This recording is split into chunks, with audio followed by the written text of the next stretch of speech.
Today I'm going to show you how I took my Tegu enclosure from this to this.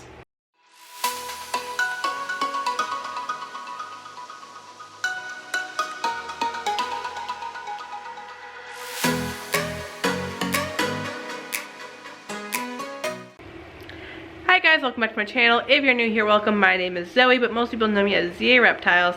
And today, Muppet, my Argentine black and white Tegu, finally got her Tegu-sized enclosure.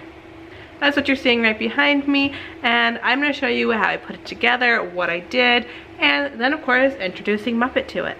So it's no secret, what Muppet was being kept in was not big enough for a Tegu. I've been very open with the fact that I know it's not big enough, that it's temporary, and that we were buying a house, and when we bought our house, we were going to be building her an enclosure, right? I've got this whole basement down here, turning it into my reptile room, lots of room for upgrades down here. Well, obviously, that hasn't happened. You know, the house is a bit older, hasn't been lived in for a while, and there's a lot of little things that just kept piling up that we're going to take care of in the house before we can even think about starting to work on this basement. That's why I now have 2 reptile rooms upstairs. I still have to do a tour of the second room because that's a relatively new thing that has just recently happened. It's now my Etsy office and my reptile room, second reptile room.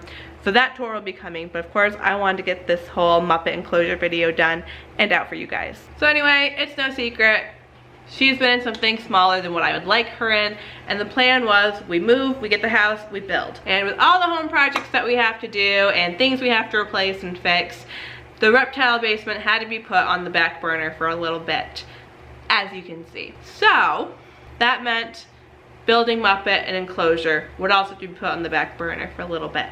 But I was determined to get her in something bigger. I was really sick of her being in this small one. You know, the deal was we buy a house, she gets a bigger enclosure.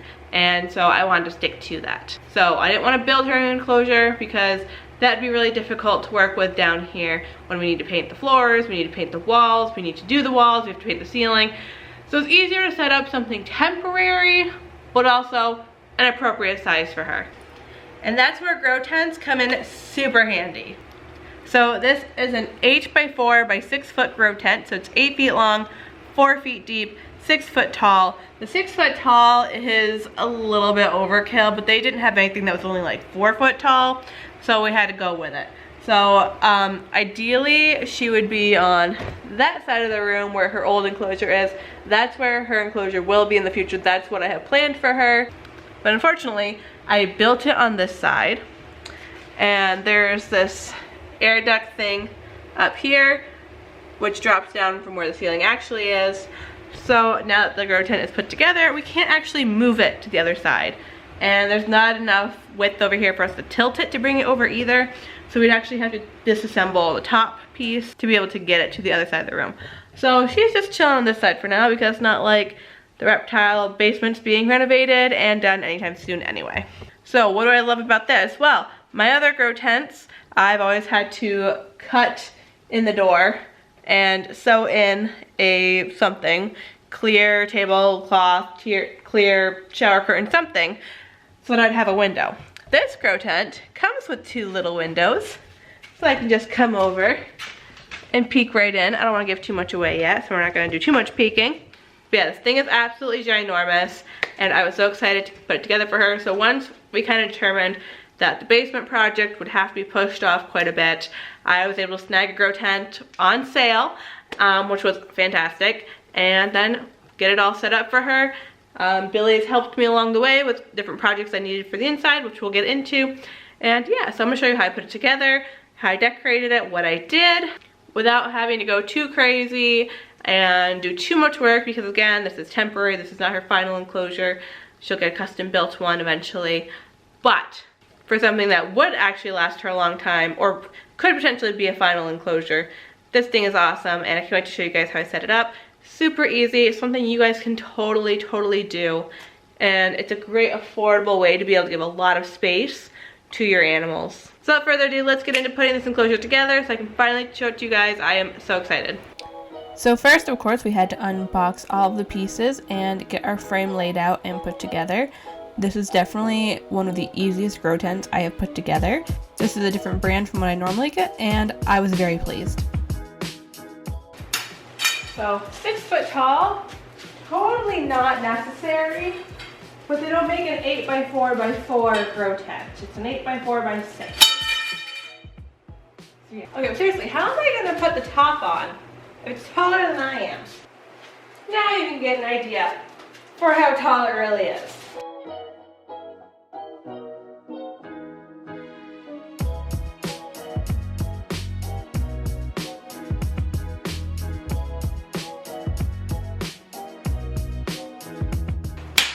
Okay, that was so much easier than the other grow tents I put together where they actually have to like step into these things. 10 times better.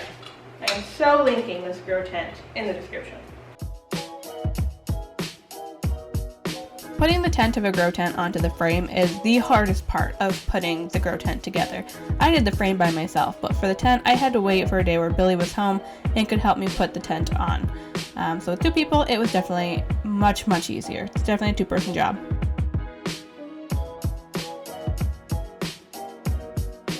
And then we had another Billy project. So I wanted some sort of frame around the bottom so I could give her deeper substrate without it falling out when I opened the door. So then we tarped the bottom. I put this reed fencing in as a background and used this black tub as a basking platform, but also a hide. And then for the substrate, we used Scott's organic topsoil, like I always do, mixed with play sand. So once my tarp was set and I was ready to go, I went ahead and dumped all of that dirt in. It was quite a lot of dirt and sand. Getting it down to the basement was a workout. But then we'll start. So we started working on the lighting and putting it all together, some steps up to the basking platform. I planted these plants inside of these, I don't know what you'd call them, these concrete stone things, I forget what they're called. But I used them as planters so that Muppet wouldn't be able to dig them up.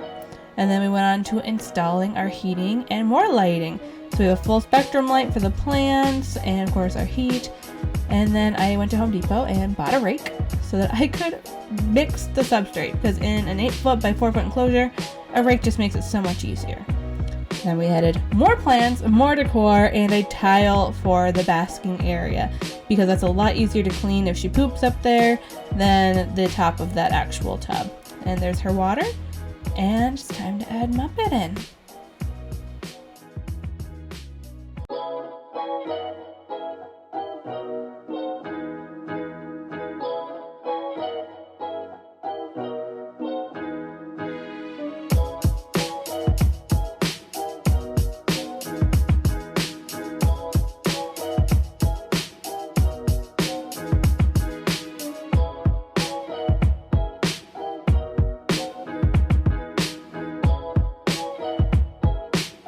It didn't take her very long to find her new hide. Her blanket was already in there, so she was pretty happy about that. She definitely loves her hide, loves having a space that's dark where she can curl up with her blanket. And then it was time to check out the basking platform where she has mercury vapor bulbs, because being a 6-foot tall enclosure, I couldn't drop the Arcadia T5 low enough, so I need to get tools to do that. And that is it for today's video. Thank you guys so much for watching. Let me know in the comments what you think of Muppets Enclosure. And as always, thank you guys for watching, and we'll see you for the next video. Bye!